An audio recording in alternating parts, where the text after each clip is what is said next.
Norma Selner, also known as Lady Selner, is a 46-year-old African-American woman who receives protection more intense than even the President of the United States. This means that if she and the President were in danger, FBH, Federal Bureau of Hunters, would prioritize her protection over the President's. The reason is that she holds immense influence over the security of the United States, especially in preventing magical gates from appearing on American soil. Through her efforts, she has gathered the world's top S-rank hunters into the U.S., making it the most secure country against magical threats. One of the chosen ones she has worked with is Sung Jinwoo. Many S-rank hunters who meet her become devoted followers, abandoning all to join her protection force. Lady Selner is considered an unseen guardian of the U.S., a secret that only those carefully selected by FBH can access. When Jinwoo meets her, something unexpected happens. As she looks into his eyes, she suddenly faints, and her bodyguards draw guns on Jinwoo. Deputy Director Michael Corner intervenes, apologizing for the guards' actions. However, what is odd is that when Selner regains consciousness, she describes him as a king with overwhelming power, unlike any other hunter she has encountered. She says an endless abyss of darkness is staring at her from within him. Meanwhile, Gunhee and Matsumoto Shigeo, the president of the Japanese Hunter Association, are having a tense meeting. Matsumoto comes to discuss the division of spoils from the Jeju Island raid. However, Gunhee immediately refuses and reveals he has audio evidence of a conversation with Matsumoto and Goto Ryuji, the head of the campaign, which exposes that Japan's withdrawal was planned long before the appearance of the monstrous ants. Matsumoto, realizing the truth, is unable to respond, losing the upper hand in this negotiation. When Matsumoto tries to convince Gunhee to bring Jinwoo to Japan, Gunhee again refuses. Despite Matsumoto's efforts to persuade him, Gunhee asserts that Japan has no right to demand anything from South Korea, especially an S-rank hunter like Jinwoo. Gunhee even openly declares that Japan has no right to make demands and that their deceitful actions have been uncovered. Eventually, Matsumoto has to abandon his request. After the meeting, Lady Selner continues to act strangely and is unable to continue the conversation. Deputy Director Corner is worried about her condition, and when Jinwoo approaches to help, she becomes frightened and tries to avoid his gaze. She does not just sense the power within him, but feels a primal fear coming from Jinwoo. This causes her to panic and not be able to continue talking. The story then shifts to a conversation between Gunhee and Matsumoto. Matsumoto asks for Gunhee's help in bringing Jinwoo to Japan, but Gunhee again refuses. Despite Matsumoto's attempts to convince him, Gunhee firmly states that Japan has no right to make any demands from South Korea, especially an S-rank hunter like Jinwoo. Gunhee has got a court in point, and his information is backed by evidence that shows deceitful actions from Japan and why they cannot demand anything. Gunhee declares that if Japan wants anything, they must accept that they have no right to demand an S-rank hunter like Jinwoo. Meanwhile, Lady Selner continues to face overwhelming fear when confronting Jinwoo, who she senses to be a truly powerful and unpredictable entity. Matsumoto, the president of the Japanese Hunter Association, kneels and begs for forgiveness from Gunhee, the president of the Korean Hunter Association, after his plot is revealed. Matsumoto acknowledges that if his actions were exposed, the consequences would be severe, not only for him, but also for the Japanese hunters. He admits the loss of half of their elite hunters, leaving them unprepared to handle S-rank gates effectively. Matsumoto pleads for Gunhee's mercy, urging him to consider the innocent citizens of Japan. However, Gunhee coldly refuses, stating that this is the consequence Matsumoto must face for his wrongdoings. He threatens Matsumoto that if he doesn't leave within 5 minutes, the information will be exposed, humiliating Japan. Matsumoto, utterly defeated and desperate, has no choice but to leave, his previous arrogance gone.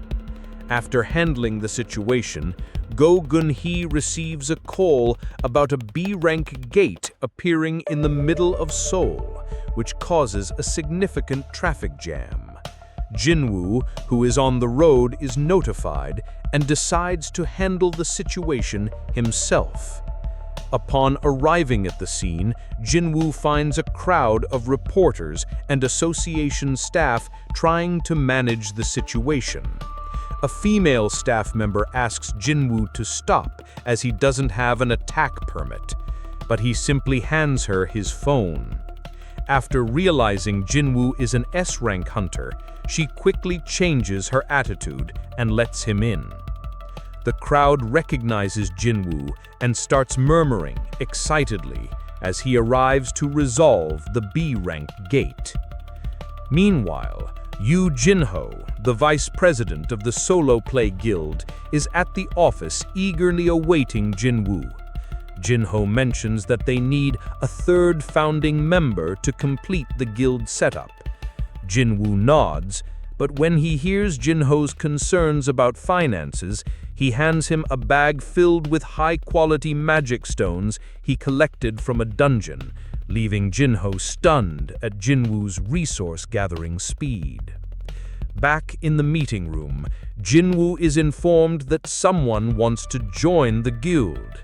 That person turns out to be Cha Hae-in, a renowned S-rank hunter, and she decides to join Solo Play.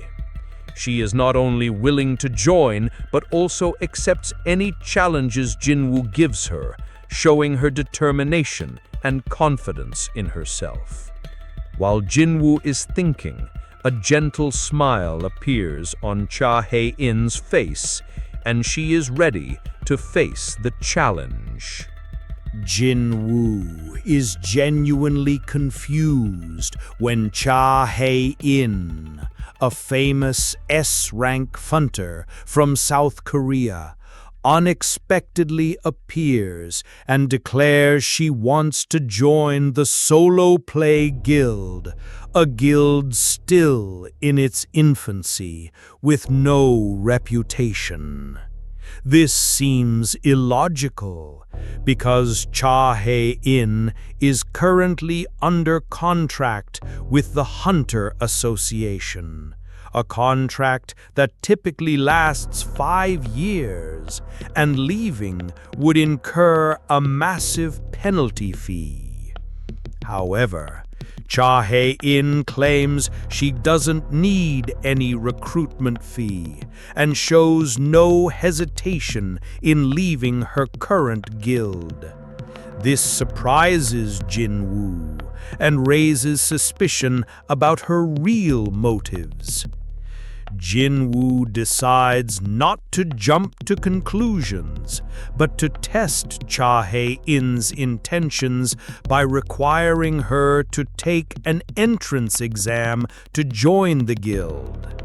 This is something rare, as most S-rank hunters have a lot of pride and wouldn't accept such a challenge from an unknown guild.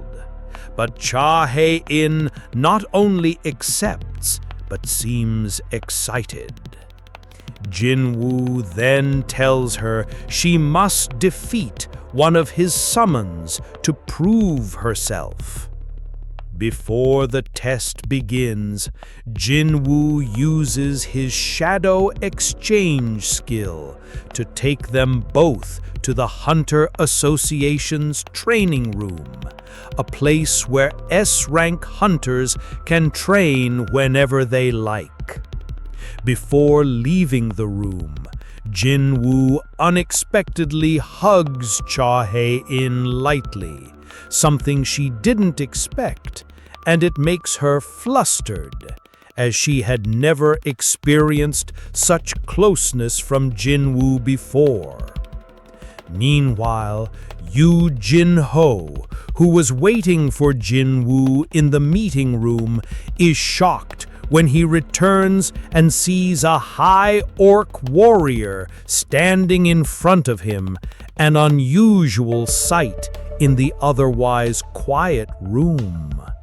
He can't understand what's going on and feels awkward. As Jinwoo and Cha Hae-in head to the test location, Jinwoo suddenly stops and tells Cha Hae-in there's an easier way to get there. He approaches her, pulling her into another hug and using his shadow exchange skill to transport them to the training room, where the test will begin immediately. Jinwoo and Cha Hae-in proceed with the test, and despite feeling embarrassed, Cha Hae-in shows determination. Jinwoo respects her resolve, and despite the unusual circumstances, he acknowledges her decision to take the test without hesitation. Jinwoo's actions and Cha Hae-in's willingness to face the test demonstrate her strong will, and both characters prepare for what's to come, knowing this will be a pivotal moment in their journey. Yoo Jin-ho stood in the meeting room when suddenly he saw a high orc warrior appear in front of him, which startled him. However, just as quickly as it appeared, the creature disappeared into thin air. Jin-ho rubbed his eyes and shook his head, thinking he might have hallucinated. He looked around the room again, but there were no magical beasts in sight. Have I been overworking lately? He wondered. But then he realized something important. Jinwoo and Cha Hae-in were gone. Jin-ho quickly recognized that he had missed something significant. Jinwoo was indeed using his shadow exchange skill, a special ability of his. Instead of just swapping the positions of two entities, Jinwoo realized that the skill acted like opening a portal connecting two places. The sensation of magical power while using this skill confirmed his suspicion. Jinwoo and Cha Hae-in were now in the Hunter Association's training room, where Jinwoo had previously prepared one of his soldiers just in case. Cha Hae-in couldn't hide her surprise upon realizing Jinwoo had such abilities. She couldn't understand the mysterious hunter in front of her, feeling a mix of disbelief and doubt. She stared at Jinwoo, unsure of where to start with her questions. Her embarrassment grew as she found him standing so close. However, she couldn't deny the truth of what had just occurred. As they prepared to continue, Cha Hae-in noticed she had left her weapon in the car. She sighed and explained, but Jinwoo teased her about bringing a pickaxe into the dungeon, which made Cha Hae-in feel embarrassed. Despite her embarrassment, she quickly regained her composure and went toward the Hunter Association's weapons storage. When she entered, she saw a neatly arranged collection of weapons, which made Jinwoo feel relieved, knowing that the high taxes the association collected were being put to good use. Cha Hae-in then chose a sword of similar length and weight to her preferred weapon. Jinwoo was impressed by her decisiveness and spirit. He realized that she was not only physically strong, but mentally tough as well. However, Jinwoo decided to have Ygritte, one of his shadow warriors, face Cha Hae-in in the test. Ygritte was a powerful warrior, but Jinwoo was concerned that Cha Hae-in might be in danger if he used one of his strongest warriors. When Cha Hae-in saw Ygritte, she noticed he was holding a new sword. She couldn't help but feel a bit disgruntled by this change. However, Jinwoo pretended not to know anything and continued to prepare for the match. Cha Hae-in didn't say anything further and focused on the upcoming battle. She felt there was no reason to complain about her opponent's weapon, but deep down she felt slightly annoyed by what seemed like a prank. Finally, the battle began, and Cha Hae-in was determined to show her true strength. Jinwoo watched her with a gentle smile, feeling the power and fighting spirit radiating from her. He was confident that she would win, but he couldn't help but worry about the outcome of the fight.